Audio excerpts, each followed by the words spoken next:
आज हम देखेंगे कि प्रोनाउन क्या है। पहले लेक्चर में हम देख चुके थे कि नाउन की डिटेल से पढ़ा है, तो आज हम देखेंगे कि प्रोनाउन क्या है और प्रोनाउन कहाँ यूज़ करते हैं, कैसे यूज़ करते हैं। इसको डिटेल के साथ आज पढ़ेंगे, उसकी डिफरेंट टाइप्स पढ़ेंगे।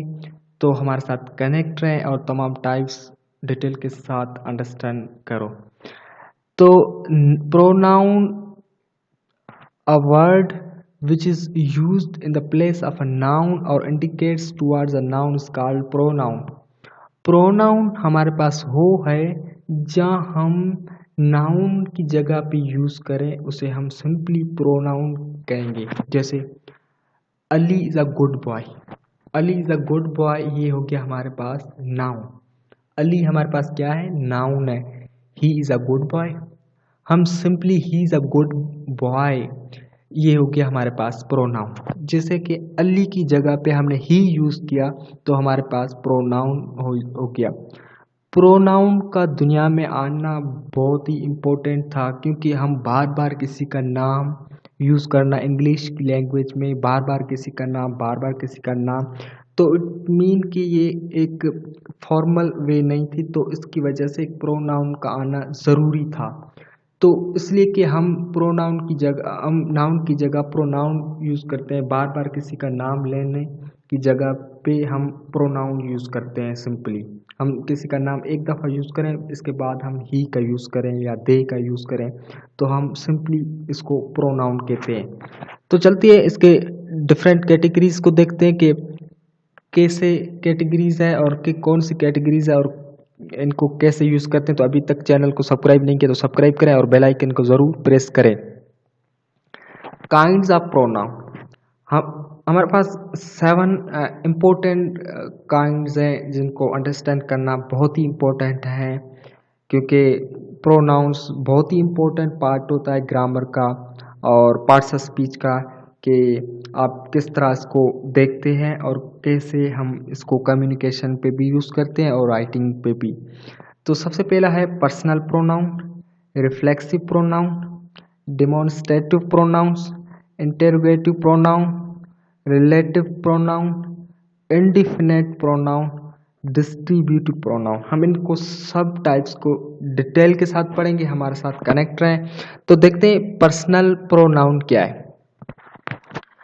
पर्सनल प्रोनाउन, हमारे पास पर्सनल प्रोनाउन का वर्ड से ज़ाहिर होता है कि हम पर्सनल हम आपस में जो यूज करते हैं, जैसे I, he, she, they, you, we, it, his, her, our, my, ETC, जो भी वर्ड है उसको हम पर्सनल प्रोनाउन कहते हैं।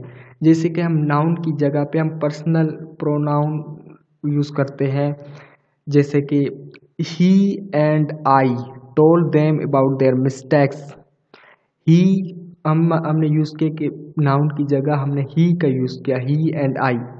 और एक चीज़ ध्यान में रखेंगे कि हम अमूमन फॉर्मल वे से लिखने के लिए हम नेक्स्ट बंदे को पहले लिखेंगे, जैसे कि ही एंड आई। हम आई एंड ही लिखेंगे तो हमारे पास सेंटेंसेस इनफॉर्मल और रॉन्ग होगा। तो जैसे कि ही एंड शी, इस तरह के वर्ड्स यूज़ करें जहाँ पे हम अपने आप को एंड में यूज़ करें। दिस इज हम पॉजेसिव प्रोनाउन चेक करते हैं, this is my pen, this pen is mine. तो हम इस तरह के सेंटेंसेस हम पॉजेसिव प्रोनाउन पे यूज़ करते हैं। तो आई hope you understand personal pronoun. तो चलिए देखते हैं कि next part, reflexive pronoun. Reflexive pronoun पे हम सिंपली के इस तरह यूज़ करते हैं कि जैसे कि myself, himself, herself, yourself, themselves, ourselves. हम सेल्फ और सेल्फ्स का कहाँ यूज़ करते हैं, जहाँ हम सेकंड पर्सन हो, फर्स्ट पर्सन या सेकंड पर्सन हो, वहाँ सिंगुलर, वहाँ पे हम सेल्फ का यूज़ करेंगे, my self, himself, herself, yourself. जहाँ हमारे पास थर्ड पर्सन हो, तीसरा बंदा हो, थर्ड पर्सन का मतलब तीसरे बंदे को हम यूज़ करें, तो हम सेल्फ्स का यूज़ करेंगे। जैसे दे इंसल्टेड देमसेल्व्स, दे हमारे पास हो गया थर्ड पर्सन, तो हम यूज करेंगे देमसेल्व्स। शी हमारे पास सेकंड पर्सन है, she defames herself. He will destroy himself, himself हमारे पास हो गया रिफ्लेक्सिव प्रोनाउन, प्रोनाउन की कैटेगरी है, तो हम इसको हिमसेल्फ यूज करेंगे as a reflexive pronoun. I hope you understand the selves और सेल्फ का डिफरेंस और कहाँ कहाँ इनको यूज करते हैं। जैसे कि ही विल डिस्ट्रॉय हिमसेल्फ, और दे हमारे पास हो गया, हम कोई भी थर्ड पर्सन यूज करें, चाहे नेम्स हो चाहे कुछ भी हो, तो हम वहाँ पे सेल्फ्स का यूज करेंगे। जहाँ हमारे पास फर्स्ट और सेकंड पर्सन हो वहाँ हम सेल्फ का यूज करेंगे। तो देखते हैं डिमॉन्स्ट्रेटिव प्रोनाउन क्या है। दिस, उसको हम दिस, दीज, डेट, दोज, हम डिमॉन्स्ट्रेटिव प्रोनाउन को हम किसी चीज को पॉइंट आउट करते हैं, किसी चीज को खास खास चीज हो या कोई पर्सन हो उसको हम पॉइंट करते हो, उसको हम डिमॉन्स्ट्रेटिव प्रोनाउन कहते हैं। जैसे दिस इज योर प्रॉब्लम, ये आपका प्रॉब्लम है, हम किसी को पॉइंट करते हैं ये आपका प्रॉब्लम है। जैसे ये दिस, दीज, डेट, इस तरह के सेंटेंसेस हम डिमॉन्स्ट्रेटिव प्रोनाउन में यूज करते हैं। These are nice shoes but they look uncomfortable, हम किसी चीज को पॉइंट आउट करते हैं, जैसे यहाँ पे हम शूज का पॉइंट आउट किया लेकिन ये हमारे पास अनकंफर्टेबल है। That looks like a fun, हम किसी चीज की पॉइंट आउट करने पर उसको हम सिंपली डिमॉन्स्ट्रेटिव प्रोनाउन कहते हैं।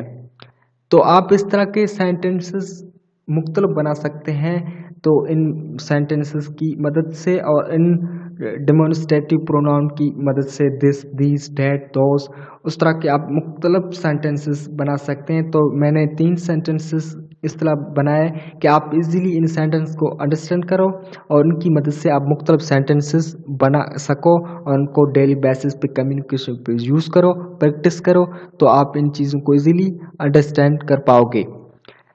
इंट्रोगेटिव प्रोनाउन, ये आप सिंपली जानते कि इसमें आप क्वेश्चंस कर रहे होते हो, क्वेश्चंस की बेसिस पे ये यूज़ करते हो। तो इन पे कौन से इंट्रोगेटिव प्रोनाउंस हमारे पास है? व्हेन, हु, हुम, हुज, व्हाट, विच, इस तरह के जो वर्ड्स हो उसे हम इंट्रोगेटिव प्रोनाउन कहते हैं। तो हम इनको कब यूज़ करते हैं? हम सेंटेंसेस की बिगिनिंग में हम यूज़ करते हैं एज अ क्वेश्चंस फॉर्म में। जैसे कि हम कैसे बिगनिंग में यूज़ करते हैं, व्हाट आर यू डूइंग, आप क्या कर रहे हो। व्हाट हमारे पास हो गया interrogative pronoun. Who is there, वहाँ कौन है। तो हम इस तरह के सेंटेंसेस मुख्तलिफ बना सकते हैं इंट्रोगेटिव प्रोनाउन की सूरत में। Which colour do you prefer, आप कौन सा कलर प्रेफर करते हो। तो व्हाट, हु, विच, हुज, इस तरह के सेंटेंसेस अब सेंटेंसेस के बिगनिंग में यूज करने को हम इंट्रोगेटिव प्रोनाउंस कहते हैं। नेक्स्ट हमारे पास है रिलेटिव प्रोनाउन। रिलेटिव प्रोनाउन हमारे पास सिंपली वर्ड से ये इज़हार होता है कि हम किसी चीज़ को रिलेट करते हैं, चाहे कोई भी चीज़ हो, हम किसी चीज़ की रिलेट करने को, मतलब किसी चीज़ को एक शाख लगाने से, मतलब हम सिंपली यूज़ करते हैं शाख, या किसी चीज़ को टच करने के लिए हम रिलेट करें, उसको हम रिलेटिव प्रोनाउन कहते हैं। उसमें हम व्हेन का यूज़ करते हैं, विच हो, डेट हो, हुम हो, हुज हो, तो हम इन बिटवीन 2 क्लासेस हम 2 चीज़ों को मिला के एक रिलेट करते हैं। जैसे दिस इज द न्यूज़, ये न्यूज़ हो गया। विच दे सेंट, हमने 2 चीज़ों को रिलेट किया। जैसे हमने एक न्यूज़ को रिलेट किया और उन्होंने भेजा, दे लोगों को रिलेट किया। ही इज़ द पर्सन, ये वही बंदा है। हु मेट मी यस्टरडे, जैसे कि यही बंदा है जो हमसे कल मिला। जहाँ यहाँ पे हमने 2 बंदों को रिलेट किया, तो हमने विच, हु, वेयर की मदद से एक सेंटेंसेस को रिलेट किया, सेंटेंसेस को आइडेंटिफाई किया सही मायने में, तो इसको हम रिलेटिव प्रोनाउन कहते हैं। Karachi is the city where I have been living. जैसे कि हमने कराची को रिलेट किया, हम अपने रहने से हम दो चीज़ों को रिलेट किया, उस मौके पे हम रिलेटिव प्रोनाउन को यूज़ करते हैं, विच, हु, वेयर, डेट, हुम की सूरत में। आई hope you understand the relative pronoun. चलते हैं इंडिफिनिट प्रोनाउंस। इंडिफिनिट प्रोनाउन हमारे पास कौन से होते हैं? Any, some, someone, somebody, everybody, no one, nobody. ये हमारे पास बहुत होते हैं। मैंने जो इम्पोर्टेंट है इंडिफिनिट प्रोनाउन जो हो मैंने लिखे हैं, जो डेली बेसिस पे यूज़ करते हैं। आपको इंडिफिनिट प्रोनाउंस बहुत मिलेंगे, हज़ारों की तादाद में। जैसे हम इसको किस तरह यूज़ करते हैं? इंडिफिनिट प्रोनाउंस हम एक खास चीज़ हो, कोई चीज़ हो या बंदा हो, हम उस चीज़ को टच करते हैं। जैसे कि हमें पता नहीं खास बंदे को हम रिलाई नहीं करते हैं। जैसे कि एवरीबडी, हम पता नहीं कि वहाँ पे कौन है, हम डायरेक्ट रिलेट करते हैं कि वो लोग थे। ये हम एक बंदे को टारगेट नहीं करते, यहाँ पर हम एक ग्रुप्स की सूरत में किसी चीज़ को रिलेट करते हैं। I open the door but there was no one at home. हम या मैंने जब दरवाज़ा खोला तो घर पे कोई नहीं था। तो यहाँ पर किसी एक बंदे की रिलेट नहीं है, या हम एक ग्रुप्स की रिलेट है, या हम एक ग्रुप्स की सूरत में हम इंडिफिनिट प्रोनाउन यूज़ करते हैं। No one, everything is ready for the party, सब कुछ तैयार है पार्टी के लिए। तो एवरीथिंग मतलब एवरीथिंग में आपको सब कुछ आ सकता है, मटेरियल्स, बंदे, लोग, व्हाटएवर। तो यहाँ पर आपको सब मिला के हम एवरीथिंग यूज़ करते हैं, सब चीज़ों की मजमा कहते हैं। इस तरह के वर्ड्स को यूज़ करने के लिए हम इंडिफिनिट प्रोनाउंस कहते हैं। There were staying somebody's house. तो आप इस सेंटेंसेस पे यही इज़हार करते हैं कि समबॉडीज हाउस, अभी पता नहीं किसके घर में उसने स्टे किया है। समबॉडीज को यूज़ किया तो इसमें हम सब गर्ल्स आते हैं, मुख्तलिफ गर्ल्स होते हैं। तो आप ये पता नहीं कि इस घर में उसने स्टे किया या इस घर में स्टे किया। तो आप उन मौके पर इस तरह के and everybody, no one, everything, somebody, no one, तो एनी, सम, इस तरह के वर्ड्स को हम इंडिफिनिट प्रोनाउंस की सूरत में यूज़ करते हैं। तो आई hope you understand it. Last but not the least हमारे पास है डिस्ट्रीब्यूटिव प्रोनाउन। डिस्ट्रीब्यूटिव प्रोनाउन हमारे पास कौन से होते हैं? जैसे कि each, either, neither, call distributive pronoun. हम किसी पर्सन हो या चीज़ हो, एक ग्रुप वाइज मतलब separate group as a singular हम वर्ब्स यूज़ करते हैं। जैसे कि I may buy either of these two gifts. हम मतलब मुख्तलिफ ग्रुप्स को रिलेट करते हैं यहाँ पर। Neither of them pledge well, उनमें से कोई भी अच्छा नहीं खेल पाया। तो हम देखें मुख्तलिफ ग्रुप्स को रिलेट किया है, मुख्तलिफ बंदे को टच किया है। Neither of them pledge well, हम यहाँ पर पूरी टीम को रिलेट किया है, पूरी टीम को पॉइंट आउट किया कि पूरी टीम ने अच्छा नहीं खेला। तो उन मौके पे हम डिस्ट्रीब्यूटिव प्रोनाउन कहते हैं। डिस्ट्रीब्यूटिव प्रोनाउन सिंपली ये है, सिंपल वर्ड्स में हम इस तरह बोलते हैं कि एक ग्रुप्स को एक ही वर्ड में उसको यूज़ करें। Each of the parents, each मतलब तमाम पेरेंट्स की बात हो रही है, मतलब एक बंदे की यहाँ पर बात नहीं हो रही है, तमाम पेरेंट्स की बात हो रही है।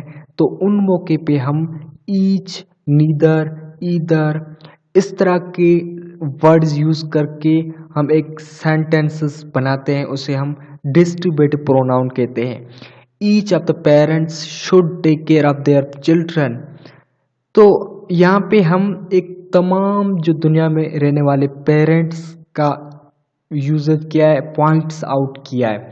तो इस तरह के जब भी वर्ड्स आए, जब इस तरह की सिचुएशन जब भी आए, तो हम इन मौके पे हम डिस्ट्रीब्यूटिव प्रोनाउन यूज़ करते हैं।